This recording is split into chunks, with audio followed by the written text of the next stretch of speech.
کے سہارے ہوں گے، اہل ماتم کو بھلا روک سکے گا کوئی؟ باغ جنت پہ جو زہرا کے دلارے ہوں گے، قبر میں چین سے سوئیں گے عزادار حسین، آنکھ کھولیں گے تو کوثر کے کنارے ہوں گے، قافلہ خلد کی جانب جو بڑھے گا اپنا، راہبر حضرت عباس ہمارے ہوں گے، اس کو ایک ماہی سمجھ سکتی ہے باد اکبر، کیسے دن زیست کے لیلا نے گزارے ہوں گے، کن تمناؤں سے 18 برس زینب نے، کتنے صدقے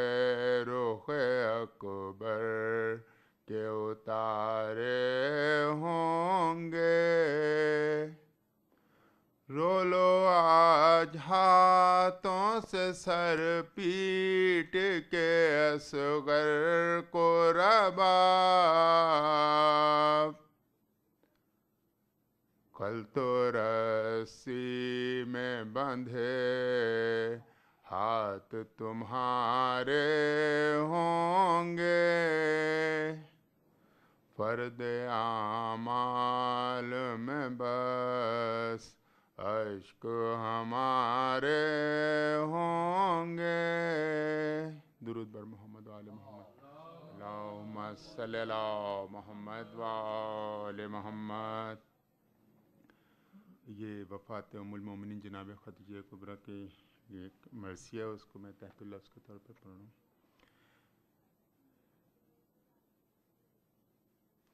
ہے چین دور قلب رسول زمان سے، پر شکر کر رہے ہیں تحمل کی شان سے، اٹھتی ہے آج مادر زہرا جہان سے، اٹھتی ہے آج مادر زہرا جہان سے، غم کی صدائیں آنے لگی آسمان سے، بی بی ختیجہ آج جو دنیا سے جاتی ہے، افلاک سے بھی رونے کی آواز آتی ہے، کتنی عظیم بی بی ختیجہ تھی مرحبا، اور ملکہ عرب کا لقب تھا انہیں ملا،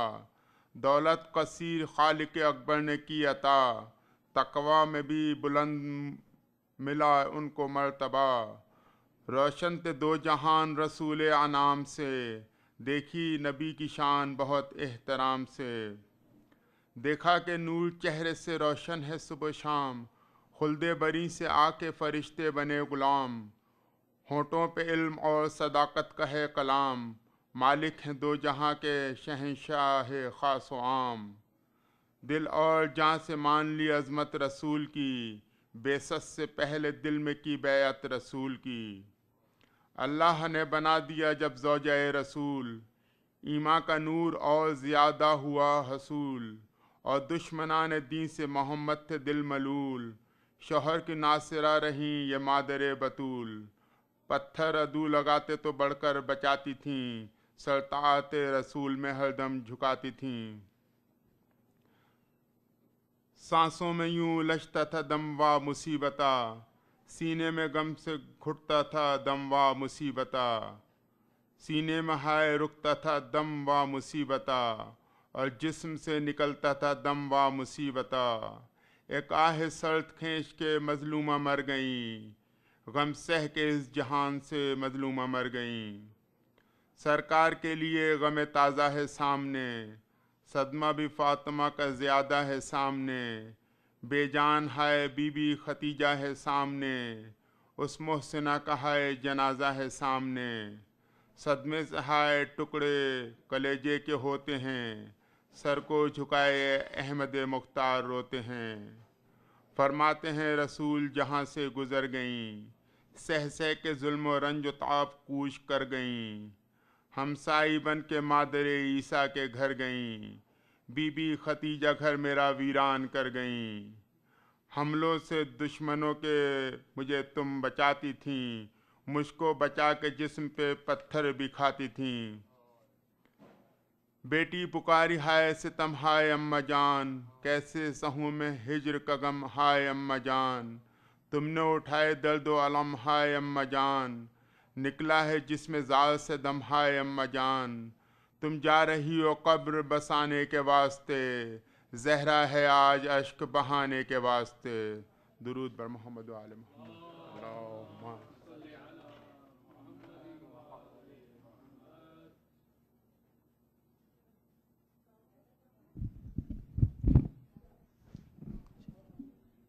مومنین تھوڑا آپ لوگ سامنے آ جائیے، تھوڑا قریب آ جائیے، صلوات بھیج دیں محمد و آل محمد۔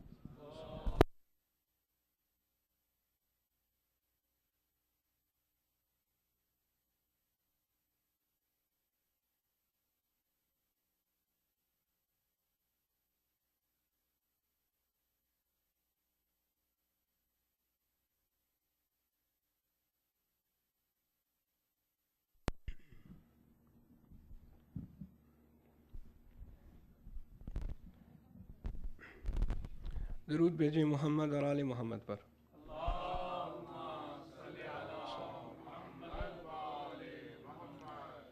اعوذ باللہ السمیع العلیم من الشیطان اللعین الرجیم،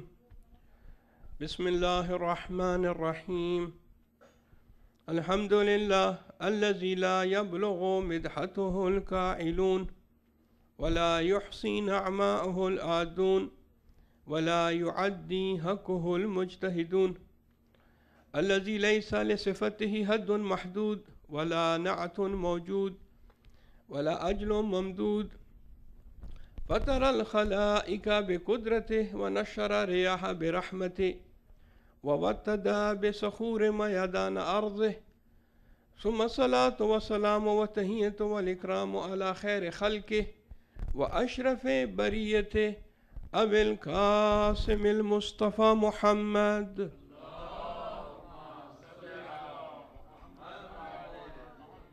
وعلى أهل بيته الطيبين الطاهرين المعصومين المنتجبين المكرمين، ولعنة داعمة على أعدائهم ومنكري فضائلهم وغاصبي حقوقهم من الآن إلى قيام يوم الدين. أما بعد، قال الله تبارك وتعالى في محكم كتابه وهو أصدق القائلين وقوله الحق، بسم الله الرحمن الرحيم، ألم يجدك يتيما فآوى ووجدك ضالا فهدى ووجدك عائلا فأغنى، صدق الله العلي العظيم. صلوات.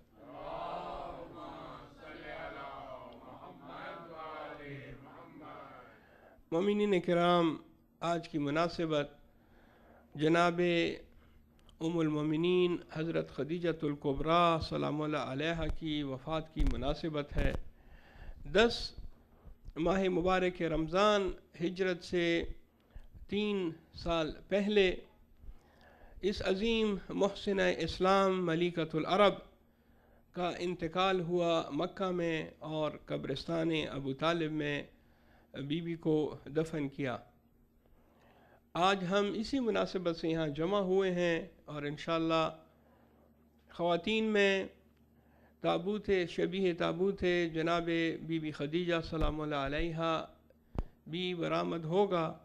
اور میں اس مختصر سی مجلس میں کوشش کروں گا کہ آپ حضرات مومنین اور مومنات کے سامنے بی بی کے فضائل کے حوالے سے اور بی بی کے احسانات کے حوالے سے کچھ معروضات، گزارشات آپ کی خدمت میں پیش کروں۔ آپ مل کے درود بھیجیے محمد اور آل محمد پر۔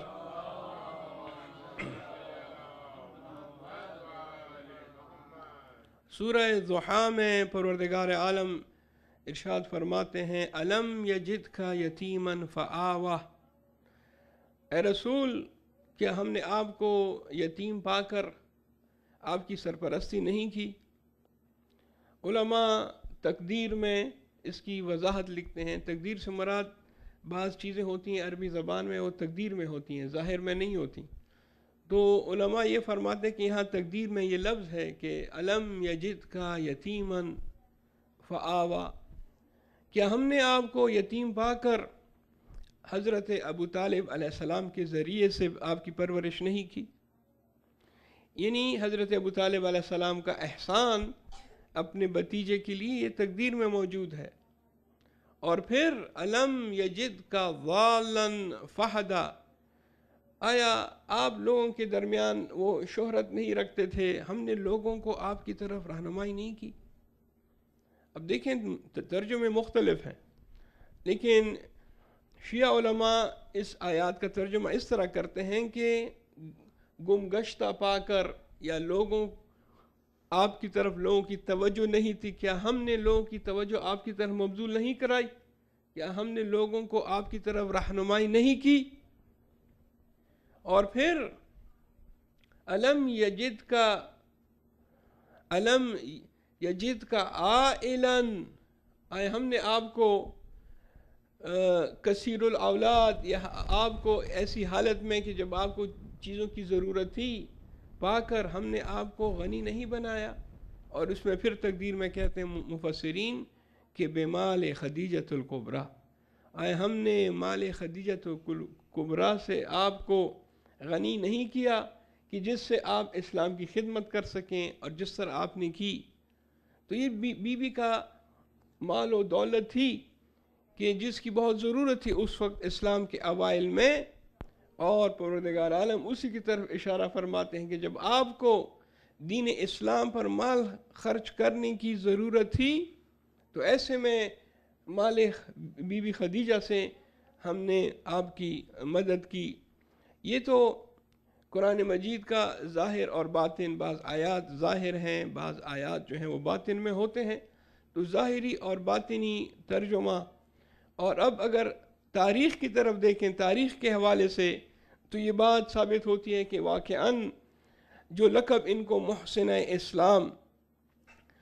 کا لقب ان کو ملا، یعنی ایسی خاتون جس نے اسلام پر احسان کیا، تاریخ اس سلسلے میں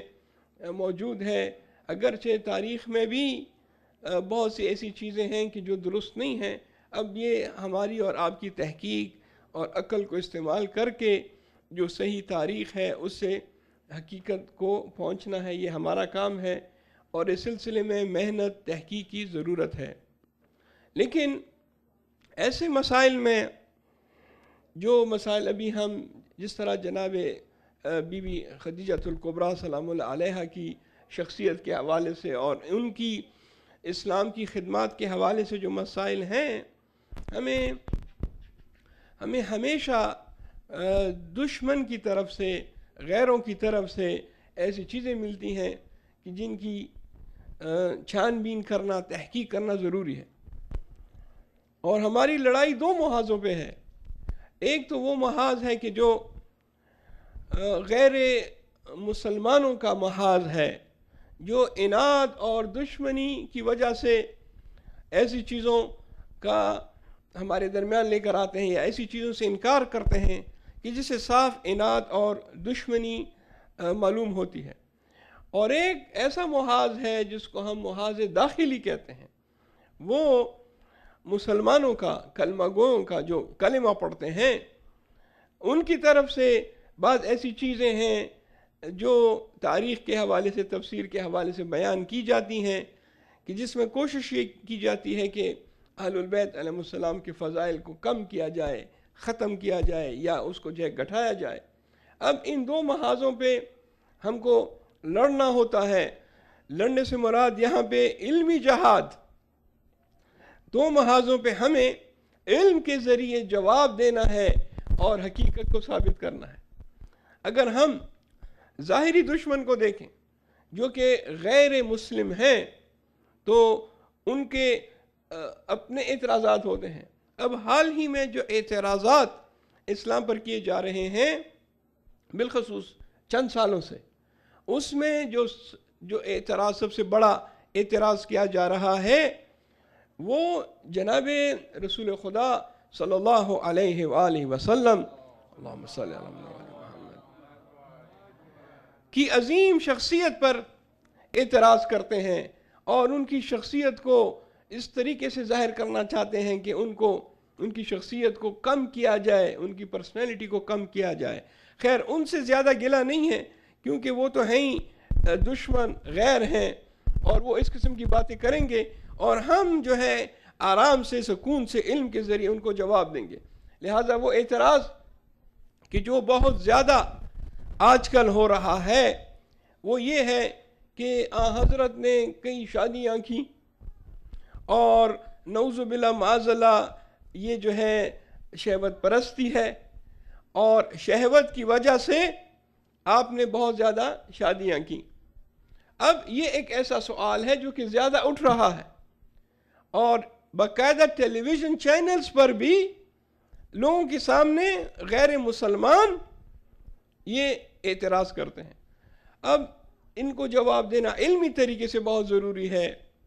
اور جو مسلمان اعتراض کرتے ہیں ان کا جواب بھی علمی طریقے سے ہونا چاہیے۔ جہاں تک اس سوال کا تعلق کہ حضرت کی جو ہے شادیاں بہت شادیاں کی تھیں، تو اگر آپ اس میں ذرا تحقیق کریں، غور کریں، اور اس اعتراض کے سلسلے میں جو آپ صحیح تاریخ کا مطالعہ کریں تو آپ کو معلوم ہوگا کہ یہ ایک سے زیادہ شادی جس کو پولی گیمی کہتے ہیں، یہ اسلام کی ایجاد کردہ چیز نہیں ہے، بلکہ یہ اسلام سے پہلے بھی تھی، اور اس پر کوئی اعتراض نہیں کرتا کہ اسلام سے پہلے بھی ایک آدمی کئی شادیاں کرتا تھا، اور یہ تاریخی کتب میں اور وہ مذہبی کتابیں کہ جس میں تحریف ہوئی ہے، وہ مذہبی کتابیں جو اللہ تعالیٰ نے نازل کی تھیں آج جو ہمارے پاس ہیں یہ وہ کتابیں نہیں ہیں، یہ تحریف شدہ ہیں۔ تحریف یعنی کچھ اس میں سے نکالا گیا ہے، کچھ ڈالا گیا ہے۔ اگر آپ ان کتابوں کو بھی دیکھیں اور باقی تاریخی کتابیں، مذہبی کتابیں، تاریخی سب دیکھیں تو آپ کو معلوم ہوگا کہ ایک ایسا مسئلہ ہے جو اسلام سے پہلے بھی تھا۔ حضرت آدم علیہ السلام کے ایک نواسے تھے، ملتا ہے تاریخ میں ان کی 2 بیویاں تھیں۔ جناب ابراہیم علیہ السلام کے سلسلے میں تمام کتابوں میں، حتیٰ کہ یہ جو تورات اور انجیل ہے جو صحیح طریقے سے تو نہیں ہے، تبدیل شدہ، تغییر شدہ ہے، لیکن اس میں بھی ہے کہ جناب ابراہیم علیہ السلام کی 2 بیویاں تھیں، جناب سارہ اور جناب ہاجرہ، اور حضرت یعقوب کے سلسلے میں 4 بیویاں کہتے ہیں، جس سے 12 بیٹے پیدا ہوئے، اور وہی 12 بیٹے پھر بنی اسرائیل کے 12 قبیلوں کے سردار بنے۔ اور حضرت داؤد علیہ السلام کے سلسلے میں انہی کتابوں میں 8 بیویوں کا ذکر ملتا ہے، اور حضرت سلیمان علیہ السلام کی ان کی کتابوں میں تو 700 کے قریب، 900 کے قریب ان کی بیویاں تھیں۔ یہ اس قسم کی چیزیں جو ہیں ان کے بقول، لہٰذا یہ کہنا کہ یہ اسلام کی ایجاد ہے یہ بات درست نہیں ہے۔ یہ ایک پہلو ہے۔ دوسرا پہلو آپ یہ دیکھیں کہ جو شادیاں حضرت نے کیں وہ کس بنا پر تھیں اور اس کی کیا وجوہات تھیں۔ جتنی بھی شادیاں حضرت نے کیں، آپ اگر اس کا خلاصہ نکالیں تو معلوم ہوگا کہ ایک ایسی شادی تھی ان کی کہ جو واقعاً محبت، الفت، احترام، جس کے پیچھے کوئی اور مقصد نہیں تھا بلکہ مقصد صرف اور صرف محبت اور بیوی کا احترام تھا، یہ وہ شادی تھی جو حضرت نے 25 سال کی عمر میں سب سے پہلی شادی جناب خدیجۃ الکبریٰ سلام اللہ علیہا کے ساتھ کی۔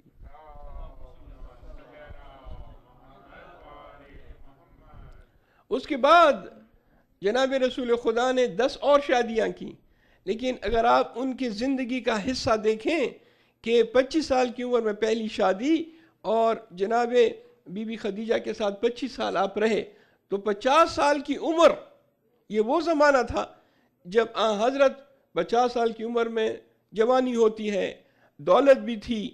اور اس وقت جناب رسول خدا نے صرف ایک شادی کی، ایک ہی بیوی کے ساتھ رہیں۔ جب حضرت خدیجہ کا انتقال ہوا تو جناب رسول خدا 13 سال مزید زندہ رہے۔ ان 13 سالوں میں حضرت نے 10 شادیاں کی، اور یہ شادیاں سوائے ایک بیوی کے باقی جتنی بھی بیویاں تھیں وہ سب بیوہ تھیں، بیوائیں تھیں، اور عمر میں بھی زیادہ تھیں۔ ان شادیوں کے پیچھے مقصد نعوذ باللہ و معاذ اللہ خاک بردہنم شہوت نہیں تھا۔ اگر شہوت ہوتا تو اس وقت جب حضرت 25 سال کی عمر میں تھے یہ شادیاں اس وقت کرتے، لیکن 25 سے 50 سال کی عمر تک صرف ایک شادی، اور باقی جو شادیاں تھیں آپ تاریخ اٹھا کے دیکھیں اس کے پیچھے کچھ نہ کچھ وجہ ہوتی تھی، مصلحت ہوتی تھی۔ حضرت شادی کرتے تھے تاکہ بعض خواتین کو، بعض عورتوں کو پروٹیکشن دیں۔ اکثر خواتین ایسی تھیں کہ جن کے شوہروں کا انتقال ہو گیا تھا۔ بعض خواتین کے شوہر ایتھوپیا میں جو سب سے پہلی ہجرت ہوئی تھی حبشہ میں، تو ان کے شوہر وہاں انتقال کر گئے تھے۔ اب جب ان کی بیویاں واپس آئیں ہجرت کے بعد تو اکیلی، لہٰذا ان کو ایک پروٹیکشن کی ضرورت تھی۔ حضرت نے اس مصلحت کے تحت شادی کر کے ان خواتین کو پروٹیکشن دی۔ کیوں؟ کیونکہ ان کے جو شوہر تھے ان کا انتقال ہو گیا تھا، یا بعض کے شوہر جنگ بدر میں، جنگ احد میں انتقال کر گئے تھے اور وہ اکیلی رہ گئی تھیں، اور اس طرح حضرت ان کو پروٹیکشن کے لیے اور ان کو ان کے ساتھ مدد کرنے کے لیے، یہ ہے مصلحت اور فلسفہ حضرت کی شادیوں کا۔ لیکن ایک ایسی شادی تھی کہ جو حضرت ہمیشہ اس کو یاد بھی کرتے تھے اور ہمیشہ اس شادی کے متعلق بات بھی کرتے تھے، اور اس بیوی کو سب سے زیادہ محبت کرتے تھے، سب سے زیادہ اس بیوی کا ذکر کرتے تھے، وہ جناب خدیجۃ الکبریٰ سلام اللہ علیہا تھیں۔ درود بھیجیں مولا علیہ۔ جہاں تک اپنوں سے مراد مسلمانوں کا تعلق ہے کہ وہ جس قسم کے اعتراضات کرتے ہیں اور جس قسم کی چیزیں انہوں نے اپنی کتابوں میں لکھی ہیں، اس سے انتہائی افسوس ہوتا ہے، اور اس کا جواب دینا اور اس کی اصلاح کرنا یہ میرا اور آپ کا وظیفہ ہے، یہ میرا اور آپ کی ذمہ داری ہے کہ ہم ان چیزوں کو جواب دیں۔ اب یہ جو اعتراضات ہیں جو مسلمان کرتے ہیں، یہ بھی حسد کی وجہ سے، اناد کی وجہ سے، یا پھر حماقت کی وجہ سے۔ اگر ہم حسن ظن کریں، چلو حسن ظن کرتے ہیں، تو حسن ظن یہ کہتا ہے یعنی اچھا گمان، حسن ظن یعنی اچھا گمان، تو یہ ان کی بے وقوفی اور حماقت، جہالت اور بعض جگہ اناد بھی ہے۔ لہذا دیکھیں ابن سعد اپنی معروف کتاب طبقات میں لکھتا ہے کہ جب حضرت پر پہلی وحی نازل ہوئی، جب آپ غار حرا میں تھے اور آپ پر پہلی وحی نازل ہوئی، تو آپ کا تمام بدن کانپ اٹھا اور آپ یہ سمجھیں کہ یہ میری آنکھوں کا دھوکہ ہے۔ لہٰذا جب وحی نازل ہوئی اور آپ غار حرا سے نیچے تشریف لائے، تو اب یہ ان کی بقول نقل کفر نہ باشد، میں نقل کر رہا ہوں، جواب بھی دوں گا، لیکن جو ان کے نظریات ہیں وہ آپ کی خدمت میں نقل کر رہا ہوں۔ کہتے ہیں کہ جب وہ بیوی کے پاس آئے تو بیوی سے یہ کہا کہ مجھے ایسا لگتا ہے جیسے میری آنکھوں کا دھوکہ، سحر بندی، نظر بندی تھی، یہ جبرائیل کا آنا اور اس قسم کی مجھے یہ ذمہ داری دینا۔ تو بیوی نے سمجھایا کہ نہیں ایسا نہیں ہے، بلکہ آپ پر وحی نازل ہوئی ہے اور اللہ تعالیٰ نے آپ کو اس مشن کے لیے چنا ہے۔ یہ ابن سعد لکھتا ہے حضرت کے متعلق کہ یہ میرے نظروں کا دھوکہ تھا۔ اب طبری کو دیکھیں، محمد ابن جریر طبری، یہ اہل سنت کا ایک بہت بڑا عالم گزرا ہے، بلکہ اہل سنت کا نہیں، یہ بھی اشتباہ ہے۔ وہ جو 4 امام ہیں اہل سنت کے، یہ ان میں سے کسی کی پیروی بھی نہیں کرتا تھا، اس کا ایک اپنا اسکول آف تھاٹ تھا، یہ اپنے آپ کو خود کہتا تھا کہ میں اپنا امام ہوں، لہٰذا ان 4 میں سے وہ کسی کی پیروی نہیں کرتا تھا۔ اور اس کی جو ہے 2 کتابیں بہت مشہور ہیں، ایک اس کی تاریخ ہے اور ایک اس کی تفسیر ہے۔ اس میں جو ہے یہ بعض چیزیں ایسے لکھتے ہیں کہ جس کی اصلاح کی ضرورت ہے، لیکن چونکہ یہ مسلمانوں میں بہت زیادہ مشہور ہے، لہذا اس کی بات کو من و ان لوگ قبول کرتے ہیں، مان لیتے ہیں، لیکن بہت سی چیزیں ہیں کہ جی اس کی اصلاح کی ضرورت ہے۔ اور ہمارے علماء نے ماشاءاللہ جو کارنامے انجام دیے ہیں، جس میں سر فہرست مرحوم تبرسی، جنہوں نے اپنی تفسیر لکھی مجمع البیان، ہماری شیعوں کی جو 3 مشہور تفاسیر ہیں ان میں سے ایک مجمع البیان ہے، مرحوم تبرسی نے اس کو خوب جواب دیے ہیں اور طبری کی اصلاح کرنے کی کوشش کی ہے۔ مرحوم تبرسی کا واقعہ بھی بڑا انوکھا واقعہ ہے۔ ایک مرتبہ آپ کی حرکت قلب بند ہوئی کسی وجہ سے، لوگ یہ سمجھے کہ آپ مر گئے، لہٰذا آپ کو غسل دے کر کفن پہنا کے آپ کو قبرستان میں جا کے دفن کر دیا۔ اب جب قبر بند کی، آدھی رات کو ان کو ہوش آیا، سمجھ گئے کہ مجھ پر جو اٹیک ہوا تھا اس سے لوگوں نے یہ سمجھا کہ میں مر گیا، تو وہاں ایک توسل کرتا ہے اللہ تعالیٰ کی حضور، اہل البیت علیہ السلام کی حضور، کہ اگر مجھے اس بلا سے نجات ملے اور میں خیریت سے، میرا دم گھٹنے سے پہلے میں اس قبر سے باہر نکل آؤں تو میں دین کی خدمت کروں گا۔ اور وہ خدمت کس لحاظ سے؟ قرآن کی شرح، قرآن کی تفسیر لکھوں گا تاکہ لوگوں کو کلام خدا کے متعلق صحیح معلومات ہوں۔ اب دعا قبول ہوئی، ایک کفن چور رات کو آتا ہے، دیکھا کہ قبر جو ہے وہ گیلی ہے اور ایسا لگتا ہے کہ اس میں جو آدمی دفن ہے اس کو ابھی دفنایا ہے۔ رات کو آیا، آدھی رات کو، اور قبر اس نے کھو دی اور چاہا کہ ہاتھ آگے بڑھا کر چاہا کہ کفن کھینچ لے، کہ شیخ تبرسی نے ہاتھ پکڑ لیا اور کہا کہ اب جب ہاتھ پکڑ لیا تو گھبرا گیا کفن چور اور اس کی چیخ نکل گئی کہ ارے یہ مردہ کیسے زندہ ہوا؟ تو شیخ نے اس کو کہا کہ دیکھو گھبرانے کی ضرورت نہیں ہے، مجھے لوگ مردہ سمجھ کے دفنا آئے تھے، اب ایک شرط پہ میں تم کو جو ہے معاف کر سکتا ہوں کہ تم جا کے میرے گھر جاؤ اور وہاں سے میرے لیے کپڑے لے آؤ، میں یہاں کفن میں ہوں۔ خلاصہ وہ شخص گیا، کپڑے لے کر آیا۔ شیخ تبرسی اس واقعے کے بعد 20 سال اور زندہ رہے، اور اس 20 سالوں میں جو انہوں نے یہ تفسیر لکھی مجمع البیان، تو واقعاً یہ معرکۃ الاعراض تفسیر ہے، اور اس نے بڑی خدمات انجام دی اور سب کو جواب دیے۔ تو وہ جواب دیتے ہیں طبری کو۔ محمد ابن جریر طبری اپنی تاریخ میں لکھتے ہیں کہ جب غار حرا میں پہلی مرتبہ حضرت پر وحی ہوئی تو آپ اتنے ڈر گئے، اتنے گھبرا گئے کہ آپ نے ارادہ کیا کہ اپنے آپ کو پہاڑ سے نیچے گرا دے۔ اب یہ الفاظ ہیں تاریخ کے، میں نے تاریخ پڑھی ہے عربی میں اور تفسیر بھی پڑھی ہے، بلکہ اس کی تفسیر پر میں نے تھوڑی بہت تحقیق بھی کی ہے، اور کسی وقت بتاؤں گا کہ وہ کس لحاظ سے میں نے کی ہے، وہ آپ کو میں انشاءاللہ آئندہ مجلس میں پورا اس کا بیک گراؤنڈ بتاؤں گا۔ صرف اس کی نہیں، جتنی بھی پرانی تفسیریں ہیں ان سب پر ہم نے تحقیق کی ہے۔ اب یہ جو ہے اپنی تاریخ میں لکھتے ہیں کہ حضرت اپنے آپ کو پہاڑ سے نیچے گرا، جبرائیل نے آ کر روکا اور کہا کہ کیا کرنے جا رہے ہو اور کیوں ایسا کر رہے ہو؟ مجھے سمجھ نہیں آتی کہ اس سے پہلے انبیاء پر بھی وہی نازل ہوئی۔ جناب موسیٰ علیہ السلام کا قصہ آپ دیکھیں، جب غار طور پہ وہ پہلی مرتبہ وہی نازل ہوئی اور کہا کہ یہ اپنا عصا پھینک دو، اور وہ تمام قصہ، وہ نہیں گھبرائے، اور یہاں رسول کے لیے یہ کہانیاں، یہ قصے کہ وہ اتنے گھبرا گئے کہ اپنے آپ کو پہاڑ سے نیچے۔ اور پھر یہی طبری اپنی تفسیر میں لکھتا ہے، پہلے تو اس نے اپنی تاریخ میں لکھا، تاریخ طبری، اب تفسیر طبری میں لکھتا ہے کہ جب وہ نیچے آئے غار حرا سے اور خانہ کعبہ کا طواف کرنے لگے تو ورقہ بن نوفل سے ملاقات ہوئی، اور اس کو یہ واقعہ سنایا تو ورقہ نے سمجھایا کہ نہیں، گھبرانے کی ضرورت نہیں ہے، بلکہ یہ تو کتابوں میں لکھا ہے کہ قریش میں سے ایک آخری نبی جو ہوگا وہ قریش میں سے. تب وہ ورقہ بن نوفل کے کہنے سے،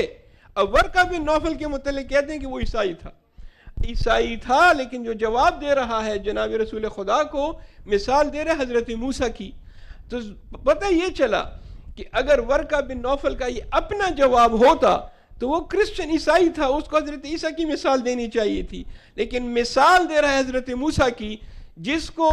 یہودی اپنا پیغمبر مانتے ہیں اور جس کے اوپر جو ہے یہ تورات نازل ہوئی. تو اس سے پتہ چلتا ہے کہ یہ اسرائیلیات ہیں، یہ یہودیوں کے جو ہیں من گڑت قصے ہیں کہ جو مسلمانوں کی کتابوں میں آ گئے ہیں. اسرائیلیات کا ٹاپک تو انشاءاللہ جب ہم آخری عشرے میں قرآن کے حوالے سے بات کریں گے تو تفصیل کے ساتھ بیان کریں گے کہ یہ اسرائیلیات ہیں کیا. لیکن وہ یہودی من گڑت قصے کہ جو مسلمانوں نے لے لیے اپنی تاریخوں میں اور اپنی تفسیروں میں ڈال دیے، اس کو کہتے ہیں اسرائیلیات. درود بھیجیں محمد اور آل محمد پہ.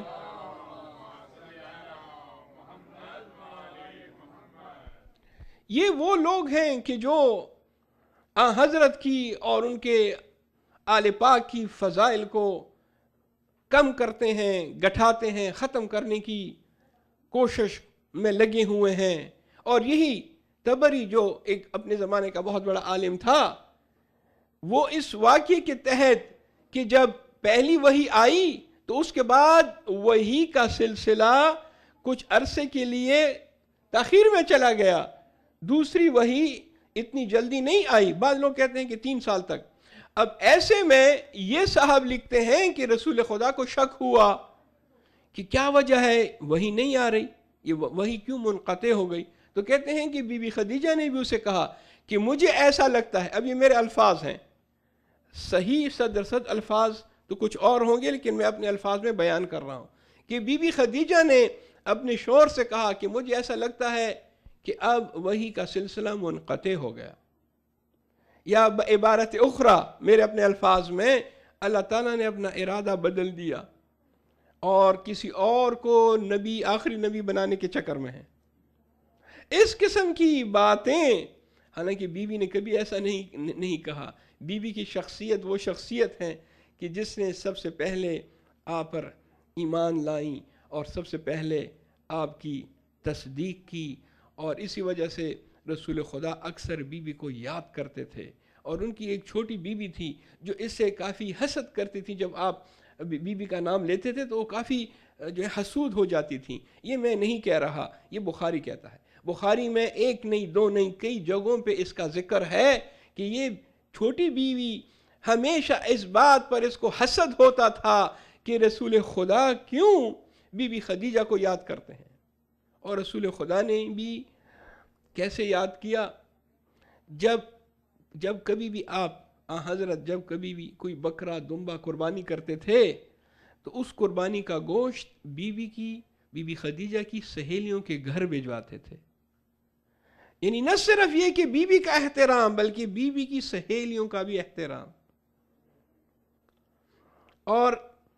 بی بی کی ایک بہن تھی جس کا نام حالہ ہے، تفسیر میں اس کا نام ہے حالہ، تاریخ میں معاف کیجیے گا، تاریخ میں اس کا نام حالہ لکھتے ہیں. یہ بی بی کی بہن تھی. ایک مرتبہ جب حالہ حضرت کے گھر میں تشریف لائیں اور اجازت چاہی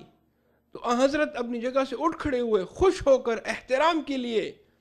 بی بی خدیجہ کی بہن کا بھی احترام کرتے تھے بی بی خدیجہ کی وجہ سے. اور ایسے میں یہ چھوٹی بی بی جو تھیں اس نے کہا کہ آپ کیوں ہمیشہ اس کا ذکر کرتے ہیں، آپ کیوں ہمیشہ اس کا نام لیتے ہیں. اللہ تعالیٰ نے اس سے بہتر بیوی آپ کو دی ہے. وہ تو نعوذ باللہ معاذ اللہ بوڑھی تھیں اور اللہ تعالیٰ نے اس سے بہتر جوان بیوی آپ کو دی ہے. ایک دم آپ کے چہرے مبارک کا رنگ بدل گیا،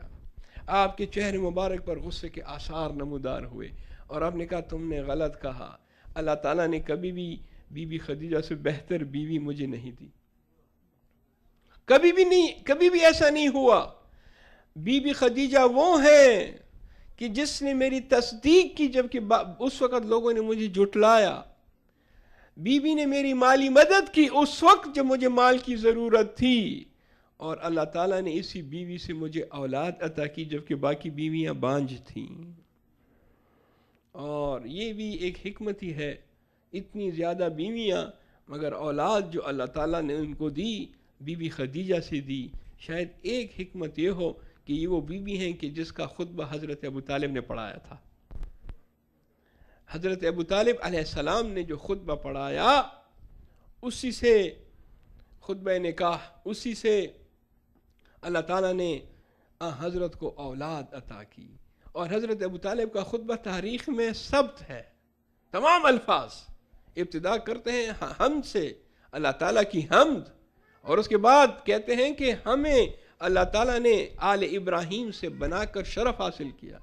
اور جو جواب دوسری طرف سے بیوی کی طرف سے جو خطبہ پڑھ رہا تھا ورقہ بن نوفل، بعض کہتے ہیں کہ وہ مسلمان ہو گیا تھا آخر میں۔ البتہ یہ جو ہم کہتے ہیں وہ کرسچن تھا، یہ آج والا کرسچن نہیں کہ جو حضرت عیسیٰ کو خدا کا بیٹا مانتے ہیں، بلکہ وہ جو کرسچن تھا صحیح معنوں میں کرسچن، یعنی وہ شریعت جو حضرت عیسیٰ علیہ السلام لے کر آئے تھے اس شریعت کی بات ہو رہی ہے۔ آج کل کے جو کرسچن ہیں وہ تو دیکھا جائے تو وہ تو کرسچن نہیں ہیں۔ کیوں کرسچن نہیں ہیں؟ اس لیے کہ وہ تو حضرت عیسیٰ علیہ السلام کی شریعت کے خلاف عمل کرتے ہیں، تو کیسے کرسچن ہو گئے؟ لہٰذا ورقہ بن نوفل نے جو جواب دیا خطبے کا، اس میں یہی تھا کہ کوئی شخص آپ کے فضائل سے انکار نہیں کر سکتا، اور آپ نے جو فضائل بیان کیے ہیں حضرت کے اور اپنے خاندان کے، یہ فضائل اپنی جگہ پر درست ہیں۔ بس عزیزان گرامی، بیوی کی وفات کا وقت جب آیا اور آپ مریضہ ہو گئیں، تو آپ نے جناب رسول خدا صلی اللہ علیہ وسلم کے سامنے کچھ وصیتیں کیں۔ وصیتیں کیا کیں؟ ایک دفعہ اشارہ کیا حضرت فاطمہ سلام اللہ علیہا کی طرف، فرماتی ہیں کہ میرے بعد یہ میری بچی اکیلی رہ جائے گی، اس کا خاص خیال رکھنا۔ بیوی کی طرف وصیت کی، اور اس کے بعد حضرت کو وصیت کی، فرماتے ہیں کہ وہ ردا جو نزول وحی کے موقع پر آپ کے دوش پر تھی، اسی ردا میں مجھے کفن دینا، اسی ردا میں مجھے کفن پہنانا۔ اور حضرت نے بھی جب کفن پہنایا تو اسی ردا کو کفن کے اوپر ڈال دیا۔ اور بیوی کا کفن بھی کیسا کفن؟ روایت میں ملتا ہے کہ جناب جبرائیل علیہ السلام ایسے موقع پہ 5 کفن لے کر آئے تھے۔ 5 کفن اللہ تعالیٰ کی طرف سے جبرائیل نے رسول خدا پر سلام کیا۔ سلام کے بعد فرماتے ہیں کہ اللہ تعالیٰ یہ کہتے ہیں کہ خدیجہ کا کفن ہماری طرف سے، کیوں نہ ہو جس نے سب کچھ اللہ کی راہ میں لٹا دیا، اب اللہ تعالیٰ جو ہے اس کا کفن اپنی جانب سے بہشت سے بھیج رہے ہیں۔ جناب رسول خدا نے پوچھا جبرائیل تم 5 کفن لے کر آئے ہو، یہ کفن کس لیے ہیں؟ حضرت جبرائیل فرماتے ہیں کہ اس میں سے پہلا کفن بی بی خدیجہ کے لیے ہے، اور دوسرا کفن آپ کے لیے ہے، تیسرا کفن آپ کی بیٹی جناب فاطمہ کے لیے، اور چوتھا کفن امیر المومنین کے لیے ہے، بہشت سے کفن آئے ہیں۔ اور یہ جو 5واں کفن ہے یہ امام حسن مجتبیٰ علیہ السلام کے لیے ہے۔ بس ایک مرتبہ حضرت نے پوچھا جبرائیل اور میرے نواز حسین کے لیے کہاں ہے؟ میرے نواز حسین کا کفن کہاں ہے؟ عجب نہیں ہو کہ حضرت جبرائیل نے جواب دیا کہ اللہ تعالیٰ کی یہ منشا ہے، اللہ تعالیٰ کی یہ مرضی ہے کہ حسین کا کفن کربلا کی گرم ریت، حسین کا کفن کربلا کی گرم ریت ہوگی، اور یہ حسین کربلا کی گرم ریت پر اس کا جنازہ مبارک جسم پڑا ہوگا، اور کفن دینے والا کوئی نہیں ہوگا۔ جزاکم ربکم، وہ جو نصیحت بیوی نے کی تھی حضرت فاطمہ علیہ السلام کی طرف کہ اس کا خیال رکھنا، میں کہتا ہوں مسلمانوں نے کیسا خیال رکھا، بیوی کی وصیت پر کیسے عمل کیا۔ بی بی کے الفاظ صبت علی مصائب لو انہا صبت علی الایام سرنا لیالیا، میرے بابا کے بعد جو مصائب مجھ پر آئے، وہ مصائب اگر روشن دنوں پر آتے تو وہ بھی تاریک راتوں میں بدل جاتے۔ اور جب حضرت امیر المومنین نے جناب فاطمہ سلام اللہ علیہ کی مبارک بدن کو دفن کیا تو اس وقت مرثیہ پڑا، فرماتے ہیں یا رسول اللہ، آپ کی امانت آپ کی طرف واپس جا رہی ہے۔ تفصیل خود ان سے پوچھ لینا کہ آپ کے بعد ان پر کیا گزری۔ ماتم حسین، یا حسین، یا حسین، یا حسین۔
اعوذ باللہ من الشیطان اللعین الرجیم بسم اللہ الرحمن الرحیم ان اللہ و ملائکتہ یصلون علی النبی دیجیے.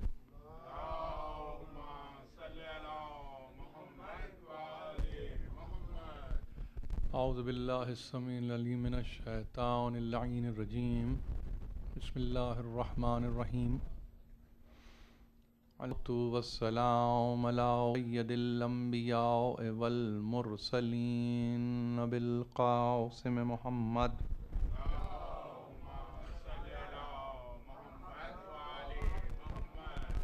وأهل بيته الطيبين الطاهرين المعصومين المظلومين الذين أذهب الله عنهم الرجس وطهرهم تطهيرا.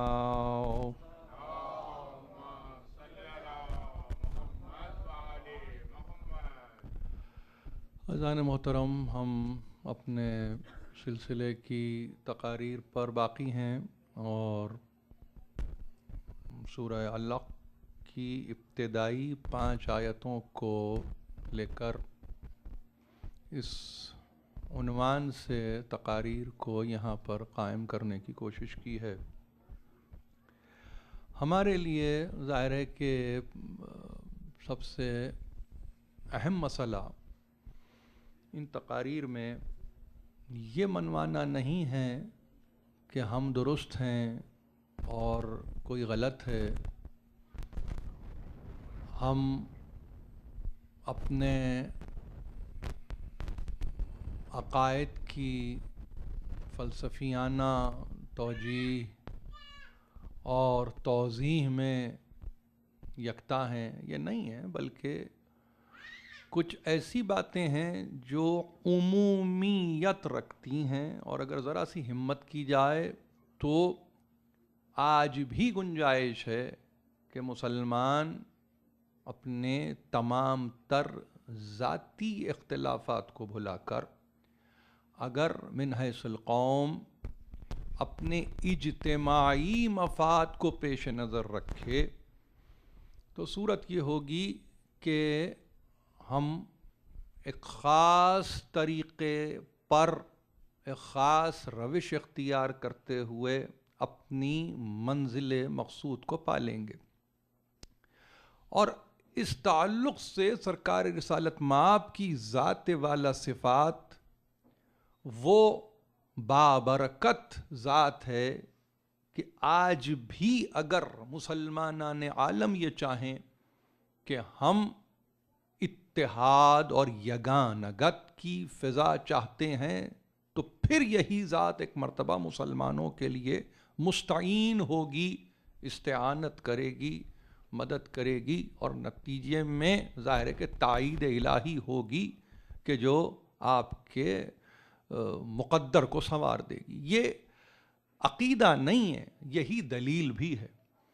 اور جہاں عقیدہ دلیل کے ساتھ ہو تو پھر اس سے بہتر کوئی اور صورت نہیں ہو سکتی. یہ آغاز میں کہنا اس لیے ضروری ہے کہ اب بھی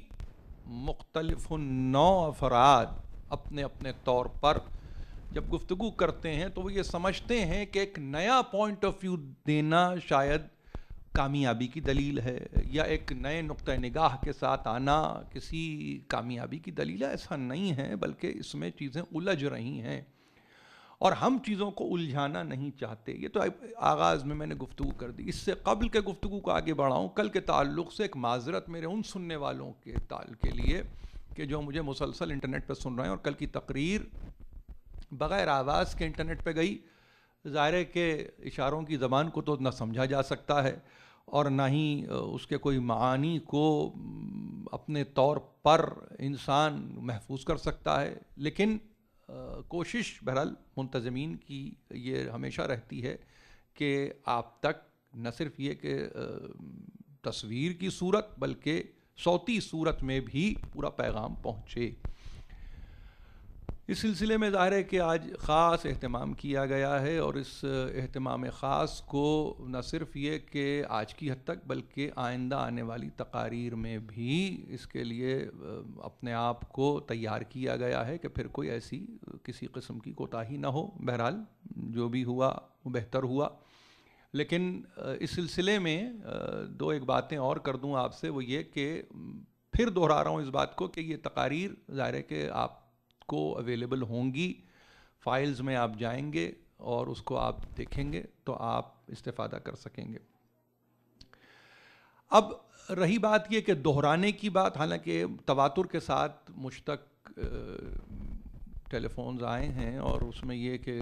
ظاہر ہے کہ یہ تو نہیں کیا جا سکتا کہ گزشتہ کل کی تقریر کو دہرا دیا جائے، جبکہ تقریر کسی ٹرانسکرپٹ کا نتیجہ تو نہیں ہوتی ہے، بلکہ ایک آپ کی یوں سمجھیے کہ ایک رجحان، ایک میلان، ایک رو کہ جو آپ میں جاری و ساری رہتی ہے، اس کا خلاصہ تقریر ہوتی ہے۔ لیکن جو باتیں بڑی اہم تھیں اس میں نے کل کی تقریر میں جو کی تھیں، آج کو صرف اس حد تک دہرانا ہے کہ دیکھیے، بجائے اس کے کہ نزول وحی کے تعلق سے گفتگو کرتے ہوئے نصوص قرآنی کو پیش نظر رکھا جاتا، نصوص قرآنی کو فراموش کر دیا گیا اور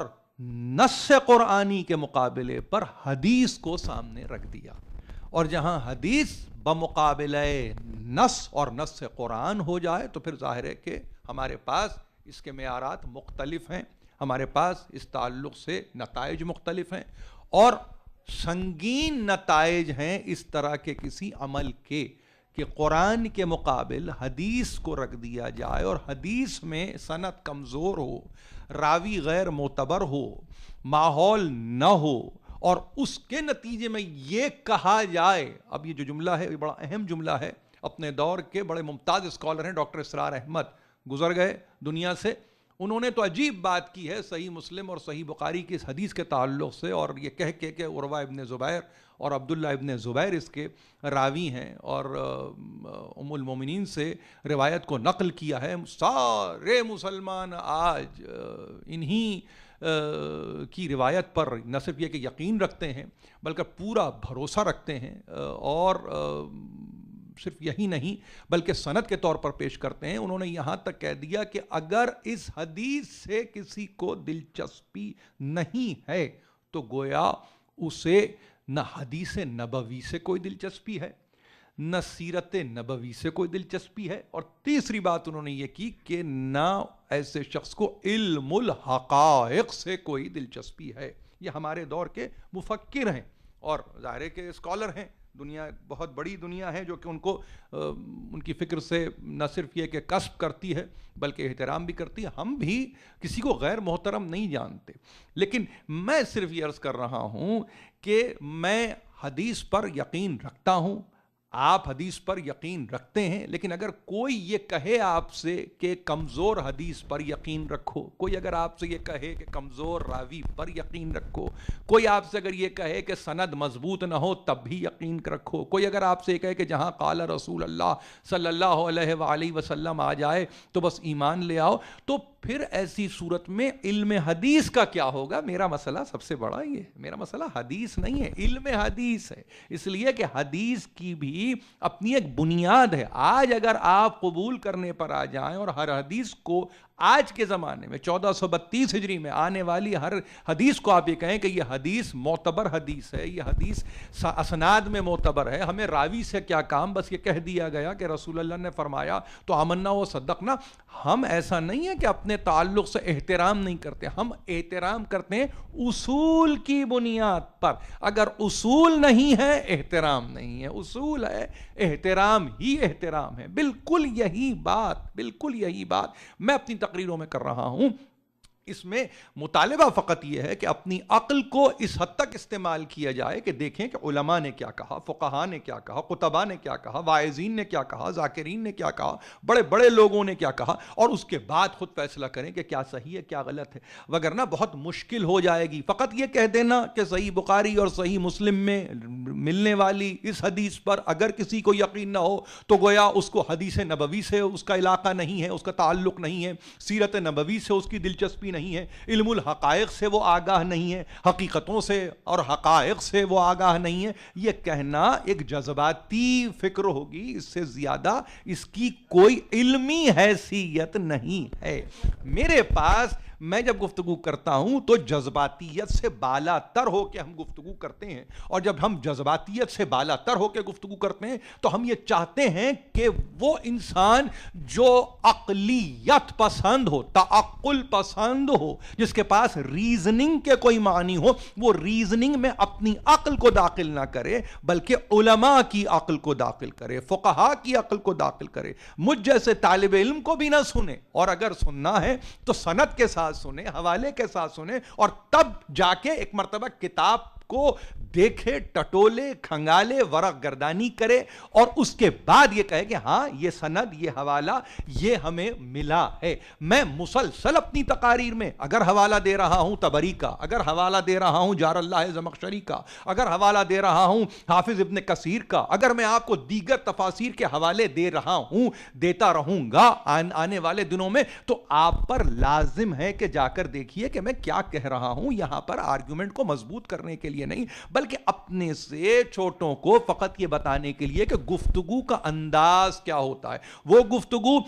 گفتگو پر از معانی کہلائے گی، وہ گفتگو پر مغز کہلائے گی جہاں پہ حوالے مستند ہوں گے۔ جہاں حوالے مستند نہیں ہوتے وہ گفتگو پر مغز نہیں ہوتی، وہاں صرف لفاظی ہوتی ہے۔ میں اپنی فکر میں باقی رہتے ہوئے اپنے سننے والوں کو پھر یہ کہہ رہا ہوں کہ جب میں نے یہ عرض کیا، اور میں یہ کہہ رہا ہوں کہ اتنے بڑے بڑے مفکرین ہیں، سید ابو الاعلیٰ مودودی سے لے کر آپ کے محمود الحسن ہاشمی سے گزرتے ہوئے شبیر احمد عثمانی پر رکتے ہوئے ایک مرتبہ اسرار احمد تک آپ پہنچ جائیں، اور وہاں فکر یہ چل رہی ہو کہ یہ حدیث اگر نہیں مانتے تو گویا آپ حدیث نبوی ہی کو نہیں مانتے، سیرت ہی کو نہیں مانتے، حقیقتوں کے احوال سے واقف ہی نہیں ہے، معارف قرآن سے آگہی ہی نہیں ہے، علم الحقائق سے آپ کو دلچسپی ہی نہیں ہے۔ یہ جذباتیت سے بھرپور بیان نہیں ہے تو اور کیا ہے؟ میں نے یہ نہیں کہا، ہاں یہ ضرور میں نے کہا ہے کہ دیکھیے اصول معین تھے، اگر اصول یہ معین ہے فَإِذَا قَرَأْتَ الْقُرْآنَ فَاسْتَعِذْ بِاللَّهِ مِنَ الشَّيْطَانِ الرَّجِيمِ،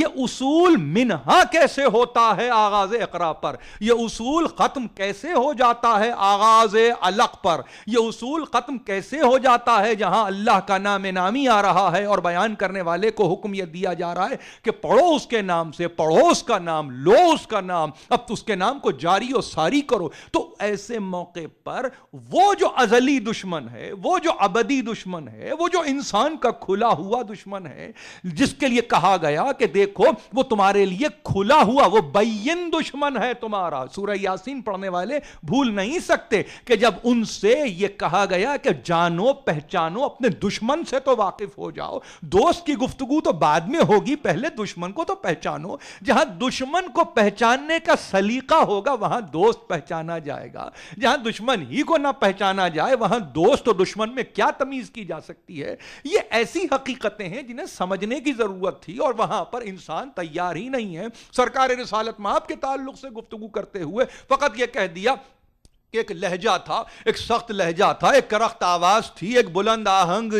گفتگو کرنے والا گفتگو کر رہا تھا، اور آواز بھی ایسی تھی جس سے کیفیت یہ ہوئی کہ پریشان حال ہو گئے، احوال پریشان تھا، حال یوں سمجھیے کہ ایسی صورت میں تھا کہ جس کے نتیجے میں وہاں پہ بڑی بڑی روایتوں کو نقل کر دیا گیا۔ میں صرف یہ عرض کر رہا ہوں، آپ نے یہ کہہ دیا، ہم نے یہ سن لیا، ماننا یا نہ ماننا اب یہ ہمارا کام ہے۔ آپ کی کتابیں ہم تک پہنچ گئیں، آپ کی احادیث ہم تک آ گئیں، آپ کی روایتیں ہم تک پہنچ گئی ہیں، لیکن اب آپ اگر بائی فورس یہ کہیں اور کہیں کہ نہیں اسے ماننا بھی ہوگا، اگر نہیں مانو گے تو گویا تمہیں دلچسپی ہی نہیں ہے سرکار کی سیرت میں، سرکار کے اقوال میں، سرکار کے طور میں، سرکار کے طریقے میں، تو یہ انتہائی زیادتی ہوگی۔ میرے پاس احوال قرآن سے موجود ہے، میں نص سے قرآن کو فراموش نہیں کر سکتا۔ اِنَّا أَوْحَيْنَا إِلَيْكَ،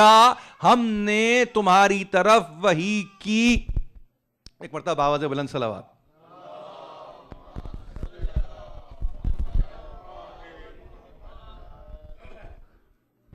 ہم نے تم پر وحی کی، ہم نے اپنی وحی کو پہنچایا۔ اب اس کے بعد کا بڑا اہم مسئلہ ہے جس کو علماء نے بیان کیا ہے، اس کو سن لیجئے۔ کما اوحینا، الا نوح والنبیین من بعدہ. اب ایک لفظ ہے کما. آپ کو معلوم ہے آغائے مرزائے مہدی پویا آل اللہ مقامہ نے اس ایک لفظ کے تعلق سے کہا کہ اگر لفظ کما سمجھ میں آ جائے, اس کا ایسنس سمجھ میں آ جائے, اس کی پوزیشن انسان کو سمجھ میں آ جائے, اس لفظ کی نشست و برخاست سمجھ میں آ جائے, اس لفظ کے معانی سمجھ میں آ جائیں. لفظ کما جیسے کہ, اس کا اردو ترجمہ ہے جیسے کہ. جیسے کہ یعنی اس کا مطلب کیا ہوا؟ اس کا مطلب ہم نے تم تک وحی کی, ہم نے تم پر وحی کی. ہم نے کون؟ وہ جو قادر مطلق ہے, وہ جو خالق کل ہے, وہ جو معبود حقیقی ہے, اس نے یہ کہا کہ ہم نے تم تک وحی کی, ایسے وحی کی جیسے ہم نے نوح پر وحی کی تھی اور اس کے بعد آنے والے انبیاء پر وحی کی. یہ کہہ کے جملہ آیت کلام رکتا نہیں ہے. ایک ذرا سے توقف کے بعد ایک مرتبہ اب جب جلال قدرت نے یہ چاہا کہ بتلائیں کہ تم تک وحی جب آئی ہے آسمان کی تو کیسے آئی ہے, کس کس سے ہوتے ہوئے آئی ہے, کس کس طرح سے آئی ہے, تو کہا کہ ہم نے اس وحی کو کیا تھا ابراہیم پر, ہم نے کیا تھا اسماعیل پر, ہم نے کیا تھا اسحاق پر, ہم نے یعقوب پر, ہم نے اسباط پر, عیسیٰ پر, ہم نے ایوب پر, یونس پر, ہارون پر, ہم نے اس وحی کو سلیمان پر کیا. اور پھر یہی نہیں, اس کے بعد ایک مرتبہ کہا یہ تسلسل وحی, یہ سلسلہ وحی کا ٹوٹا نہیں ہے. وَآتَيْنَا داؤد زبورا, اور ہم نے داؤد کو زبور عطا کی ہے. اب جب بات یہاں تک آئی تو اس ایسنس کو اگر سمجھ لے انسان, اس لفظ کما کے ایسنس کو, تو اس کے بعد نہ وحی میں کوئی اشکال ہے, نہ محل وحی میں کوئی مشکل ہے, نہ اس میں کیفیت وحی پہ کوئی مصیبت ہے, نہ کسی طرح سے نزول وحی میں کوئی مشقت ہے. جہاں بتلا رہا ہے وہ نام دے کر, انبیاء کے تسلسل سے نام دے کر کہہ رہا ہے کہ ہم نے وحی کی ہے, ہم نے جیسے نوح پر وحی کی, جیسے ابراہیم و اسماعیل و اسحاق و یعقوب و اسباط و یونس و ایوب و ہارون پر ہم نے وحی کی, سلیمان پر ہم نے وحی کی, داؤد پر ہم نے وحی کی. تو یہاں پویا آل اللہ مقامہ کہتے ہیں کہ فقط یہاں جیسے کے معنی فقط وحی نہیں ہے, یعنی جتنے طریقوں سے ان پر وحی آئی اتنے تمام طریقے تم پر استعمال کیے گئے. یہ جیسے کی فکر, یہ جیسے وہ ہم جیسے میں الجھ کے نہیں رہی ہے. یہاں پہ یہی تو بتلا رہا ہوں کہ کما کا مطلب عربی زبان کا لفظ ہے, آپ بہتر مجھ سے جانتے ہیں. یہاں ترجمہ کیا جیسے ہم نے وحی کی ابراہیم پر, یہ معذرت کے ساتھ تھوڑی وحی کی ہے,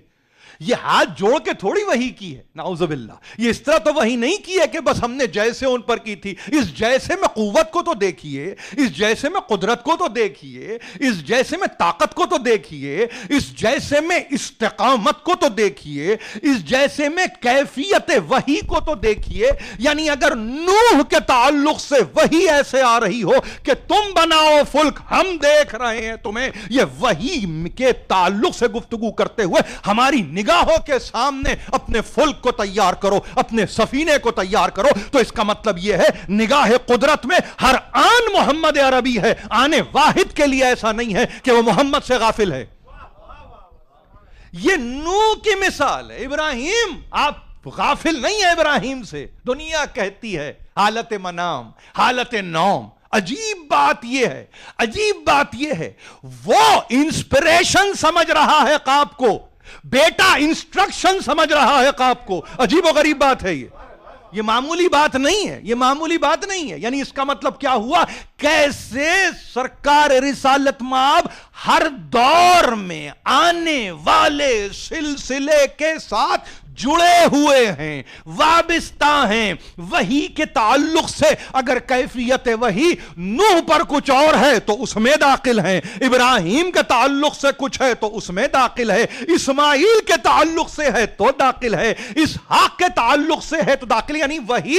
اگر زمانے کے اعتبار سے کروٹیں بدل رہی ہے تو ان بدلتی ہوئی کروٹوں میں محمد داخل ہے، محمد اس سے خارج نہیں ہے۔ اس فکر کو علماء اسلام سمجھنے سے قاصر ہیں، اس لیے کہ وہاں پر فکر نہیں کی جاتی، وہاں پر اپنے تفکر کو نہ آزمایا جاتا ہے، نہ ہی اس پر ریفلیکٹ کیا جاتا ہے، نہ کانٹمپلیٹ کیا جاتا ہے، اس پر نگاہ دوڑائی نہیں جاتی، بلکہ بس یہ کہا جاتا ہے کہ ہاں بھئی جیسے ان پر آئی ان پر آئی ان پر آئی، ان پر بھی وہی آ گئی۔ یہ جیسے کے معنی جس طرح سے آئی، جس قسم سے آئی، جس کیفیت سے آئی، جس حیثیت سے آئی، جس طریقے سے آئی، وہ اگر طریقہ یہ تھا کہ ورائے حجاب سے تو ورائے حجاب سے آئی، وہ طریقہ اگر ایسے تھا کہ ملک کو مجسم کر کے بھیج دیا تو ایسے آئی، وہ طریقہ اگر ایسے تھا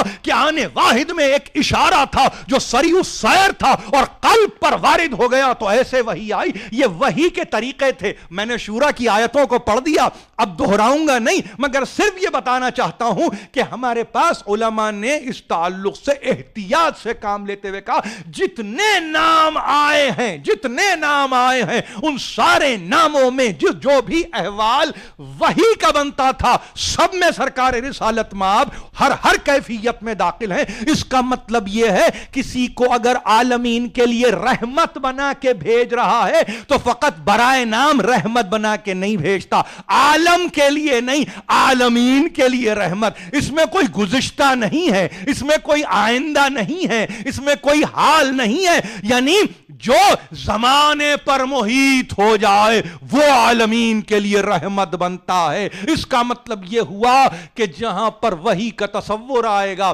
وہاں پر آپ سرکار رسالت مآب کے تعلق سے گفتگو کرتے ہوئے یہ نہیں کہہ سکتے یہ طریقہ تھا وحی کے آنے کا، یہ طریقہ تھا وحی کے آنے کا، یہ طریقے نہیں تھے۔ مسلسل ارسال رسل کے طریقوں کو بتلاتے ہوئے وحی کے ایک طریقے کو بھی بتلا دیا گیا۔ وہ انسان جس نے سورہ نساء کی اس آیت کا مطالعہ نہ کیا ہو، اب اگر اس سے کوئی یہ کہے کہ آپ بتا دیں کہ کس طرح سے وحی آئی تو وہ تو فقط سامنے کی بات کرے گا، وہ یہ کہے گا کہ ہاں ایسا تجربہ مجھ پر بھی واقع ہوتا ہے یا ہو سکتا ہے یا ہوا ہے، تو اس میں نے یہ محسوس کیا تھا لہذا ایسا ہی کچھ ان کے ساتھ ہوا ہوگا۔ تخمینے کو بنیاد بنا کر وحی کا تعین نہیں کیا جا سکتا۔ آپ گیسٹیمیشن کے نتیجے میں ریویلیشن کو نہیں جان سکتے،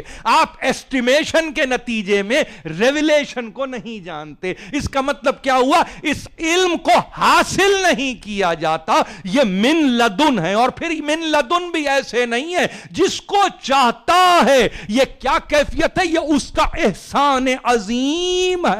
احسان عظیم ہے، جہاں کہنے والا کہہ رہا ہے من اللہ من یشاء من عبادہ، یہ احسان ہے اللہ کا اپنے خاص بندے کو، جس کو کہ اپنے سے تقرب، اپنے سے قریب کرتا ہے، اس کے تعلق سے اس احسان کو قائم کر دیتا ہے۔ یہ دنیا نہیں ہے، یہ دین نہیں ہے، یہ کچھ اور ہی منزلیں ہیں۔ آپ اس کو ٹیگ نہ کریں، آپ اس کو یہ نہ کہیں کہ ایسے ہوتا ہوگا، نہیں، میں نے عرض کیا ہے گمان، تخمین، قیاس سے بلند کر دیں مسئلہ وحی کو اور یہ سمجھنے کی کوشش کریں کہ ان حقیقتوں کے پیچھے وہ احوال کیا ہے جو چھپا ہوا ہے۔ جب تک اس پر گفتگو نہیں ہوگی خدا کی قسم یہ وحی مشکل نظر آئے گی، یہ مرحلہ انتہائی تکلیف دہ مرحلہ ہوگا، اور پھر یہاں تک کہ کہنے والے اس منزل پر آ گئے کہ نہیں اب لینا ہے اس روایت کو، اس حدیث کو تو انہی سے لے لو، انہی سے سمجھ لو۔ میں صرف اپنے معروضات میں ایک معروضے کا اضافہ کرنا چاہتا ہوں، اور وہ یہ کہنا چاہتا ہوں کہ دیکھیے، اگر آپ کسی حق کے تحت یہ کہہ رہے ہیں کہ ان سے اس حدیث کو لیا جائے، تو حق قائم کرتے ہوئے شخصیت پر بھی تو نظر ڈالنے کی ضرورت ہے نا۔ آپ یہ تو نہیں کہہ سکتے مجھے کہ زبردستی پسند کر لیجئے، زبردستی گلے لگا لیجئے، اس لیے کہ میں تاریخ کو جب اٹھا کے دیکھتا ہوں تو تاریخ تو کچھ اور کہہ رہی ہے، تاریخ کا مطالبہ بھی کچھ اور ہے، تاریخ کا تقاضا بھی کچھ اور ہے۔ تاریخ یہ کہہ رہی ہے کہ وہ ہستیاں کہ جنہوں نے اپنی زندگی میں سرکار رسالت مآب سے مخاصمت رکھی ہے، دشمنی کی ہے، علل اعلان جنہوں نے دشمنی کی ہے، ایسوں سے ہم کیسے محبت کر لیں، اور نتیجے میں ہم ان کی حکایت کو، ان کی روایت کو کیسے قبول کر لیں۔ میرے پاس کوئی صورت سمجھ میں نہیں آتی، مجھے کوئی کیفیت سمجھ میں نہیں آتی۔ آپ مجھ سے خدا کے لیے یہ نہ کہیں کہ میں کسی تعصب کے نتیجے میں یہ گفتگو کر رہا ہوں، میں انتہائی کھلے ذہن کے ساتھ یہ گفتگو کر رہا ہوں کہ آپ اپنی زندگی میں اپنے ذاتی تعلقات کے نتیجے میں ایک مرتبہ کسی سے تلقی ہو جائے تو آپ ایک محاورہ استعمال کرتے ہیں، آپ کہتے ہیں شیشے میں بال آ گیا۔ کیا مطلب اس کا؟ اس کا مطلب یہ سب کچھ صحیح ہے، مگر قلب وہ ایسا شفاف آئینہ ہے کہ اگر پورے طور پر تجلی نہ ہو تو وہ تجلی قائم نہیں ہوتی۔ وہ قلب اگر کسی طور پر، کسی منزل پر، کسی مقام پر اگر وہ کسی کیفیت میں ایسی صورت سے گزرا ہو کہ جہاں تکلیف ہوئی ہو، جہاں اذیت ہوئی ہو، جہاں پر پریشانی ہوئی ہو، اور اس کے بعد آپ یہ کہیں اس کو ریپیئر کر لیا جائے، ماضی کو فراموش کر دیا جائے، حال پر نظر رکھی جائے، مصلحت کا تقاضا یہی ہے، تو پھر ابو سفیان برا نہیں ہے، نتیجے میں معاویہ برا نہیں ہے، نتیجے میں یزید بھی برا نہیں ہے۔ ٹھیک ہے، غلطی ہو گئی، اب اگر اس انداز سے اتنی روشن خیالی کے ساتھ جینا ہے تو آپ جئیں، آپ کو ایسا جینا مبارک، مگر میں اس طرح کم از کم نہیں جی سکتا کہ جہاں پہ آپ مجھ سے یہ کہیں کہ نہیں، مکے کے میں فتح مکہ کے بعد مسلمان ہو گئے تو حضرت بھی آگے لگا لیجئے، رضی اللہ تعالیٰ عنہ بھی کہہ دیجئے۔ بھائی میرے رضی اللہ تعالیٰ عنہ کہنے سے کیا ہوگا؟ اللہ کی رضا چاہیے رضی اللہ تعالیٰ عنہ کے تعلق سے۔ اللہ کی اگر مرضی ہی نہیں ہے، اللہ چاہتا ہی نہیں ہے، اس کی رضا ہی نہیں ہے، تو میرے آپ کے اس لفظ کے اضافے سے فرق کیا پڑتا ہے؟ اگر تسلی دل کو اتنی جھوٹی تسلی دینا ہے تو دیتے رہیے، اللہ آپ کو مبارک کرے، مگر میں چاہتا ہوں کہ اپنی گفتگو میں کم از کم اپنے نوجوانوں کو جب میں مخاطب کروں تو یہ کہتا ہوا مخاطب کروں کہ دیکھیے، حقیقتوں سے بے بہرا نہ رہیے، حقیقتوں سے آشنا ہو جائیے۔ دنیا کے لیے کچھ اور منزل ہے، ہمارے لیے کچھ اور منزل ہے۔ یہ احسان ہے اس کا، یہ احسان ہے اس کا کہ اس نے چاہا کہ ہم میں مبعوث کرے ایسے کو کہ جو اس کا نمائندہ، جو وحدت کا نمائندہ، جو توحید کا نمائندہ، اس نے چاہا، احسان کیا ہم بندوں پر اس نے کہ اس نے ہم میں مبعوث کیا۔ مبعوث بشر کو نہیں کیا، مبعوث نبی کو نہیں کیا، مبعوث رسول کو کیا۔ یہ دعائے ابراہیم ہے، ربنا وابعث فیہم رسولا منہم، نبیا منہم نہیں کہا۔ رسول اٹھایا وہی جاتا ہے جو پہلے سے ہو، آپ کو یہاں سے وہاں اٹھایا جائے گا تو ظاہر ہے کہ آپ کی اس کیفیت سے اٹھایا جائے گا۔ وہ جس کیفیت سے اٹھایا جا رہا ہے، جس کو بعثت مل رہی ہے، اس کا مطلب یہ کہ وہ جس منزل پر ہے وہ منزل رسالت پر ہے، تب اسے مبعوث کیا جا رہا ہے بصورت رسول۔ یہ نبی کی دعا ہے، ابراہیم کی دعا ہے۔ جہاں کہیں بعثت سرکار رسالت مآب کا قرآن نے تذکرہ کیا ہے، وہاں بحیثیت نبی کے مبعوث ہونے سے زیادہ رسول کا تذکرہ کیا ہے، اس انداز سے تذکرہ کیا ہے جس کے بعد معلوم ہونا چاہیے کہ رسول کون ہے۔ رسول فقط یہی نہیں ہے کہ غیب کی آواز کو سنتا ہے، رسول فقط یہی نہیں ہے کہ خالی مجسم ملک کو دیکھ دیکھتا ہے. نہیں, رسول وہ ہے کہ ایک مرتبہ دل پر آنے واحد میں اس پر کتاب معین ہو جاتی ہے, کتاب مقرر ہو جاتی ہے. اس کی کیفیت یہ کہ کتاب اس کے قلب میں گھر کر لیتی ہے. جس سے کہا اقرا, آپ نے روکا اس لیے کہ آپ کم علم تھے, آپ جاہل تھے, آپ نہیں جانتے تھے کہ کیسے پڑھتے ہیں, آپ نہیں جانتے تھے کہ کیسے لکھتے ہیں. آپ نے روکا. وہاں رکنا نہیں تھا, وہاں تو ایک مرتبہ یاد دلانا تھا کہ دیکھو حبیب, جو سلسلہ ہم نے ازل سے تمہارے ساتھ قائم کیا ہے, آج وہ منزل آ گئی کہ ان انسانوں کے درمیان تم کھڑے ہو کے کہو کہ اگر اب کوئی کلام ہوگا, اب کوئی گفتگو ہوگی, اب کوئی کتاب کا تذکرہ ہوگا, اب کوئی قرآن کی بات ہوگی, تو سرنامے میں اللہ کا نام انتہائی ضروری ہے. اقرا بسم ربک الذی خلق. اور ان کو وہ بتاؤ, ان کو میری حیثیت نہ بتاؤ, ان کو بتاؤ کہ یہ کتنے مجبور پیدا کیے گئے ہیں. ان کی کیفیت یہ ہے کہ یہ اپنی خوشی سے نہیں پیدا ہوئے. جب تک ہم نے نہیں چاہا اس وقت تک خلقت نہیں ہوئی. ہم نے خالق کیا ہے, ہم نے پیدا کیا ہے, ہم نے ایسی صورت میں پیدا کیا کہ خارج میں کوئی مادہ نہیں تھا جس سے ہم پیدا کر رہے تھے. ہم جب بدا کرتے ہیں تو ہمارے لیے کسی ایلیمنٹ کی ضرورت نہیں ہوتی, ہمارے لیے کسی عنصر ترکیبی کی ضرورت نہیں ہوتی. ہم کسی طرح عناصر اربعہ کے محتاج نہیں تھے پیدائش میں. ہم جب پیدا کرتے ہیں تو ہم ایبسٹریکٹ میں پیدا کرتے ہیں. ہماری کیفیت یہ ہوتی ہے کہ بس ماننا ہے تمہیں کہ ہم نے خلق کیا ہے, ایمان لانا ہے, اور اس ایمان کے لیے ضروری ہے کہ اس سے پہلے وہ ایقان ہو جو رب علا کے نام پر ہوا کرتا ہے. آغاز میں اللہ کا نام, انجام میں اللہ کا نام,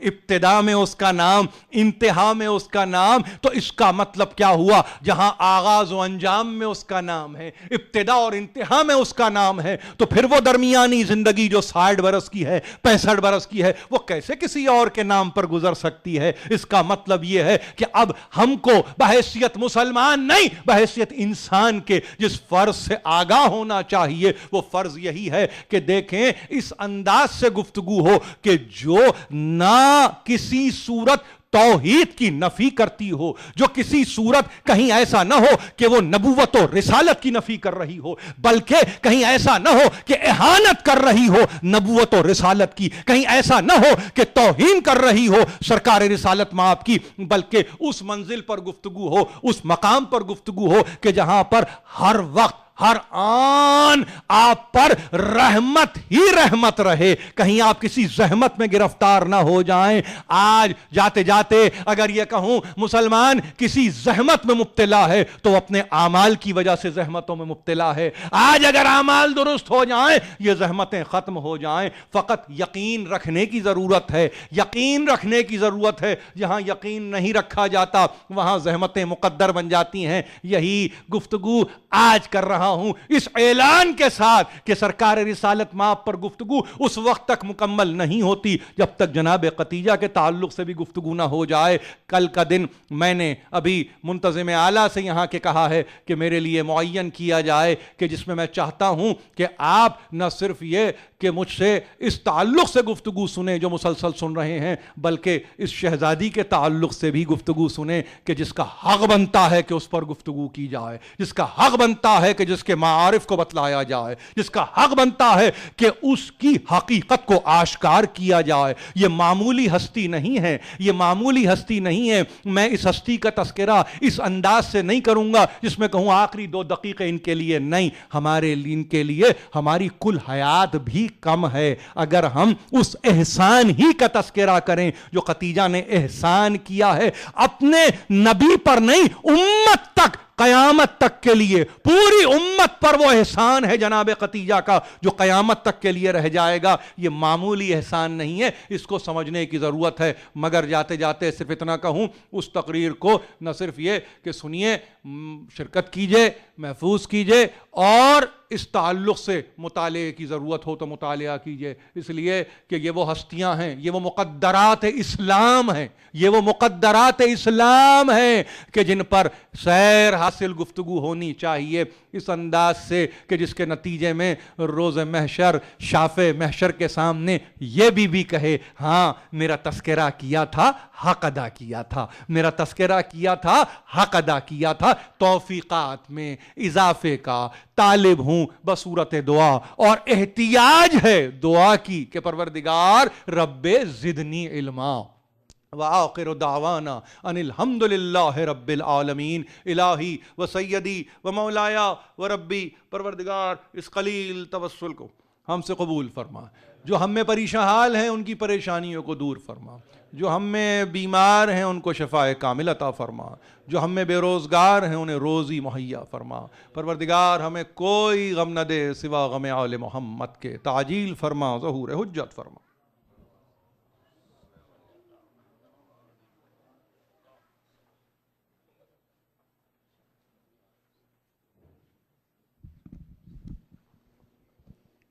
السلام علیکم یا ابا عبداللہ، السلام علیکم ابن رسول اللہ، السلام علیکم والا جدک و ابیک، السلام علیکم والا امک و اخیک، السلام علیکم ابو الفضل العباس، السلام علیکم یا حر شہید، السلام علیکم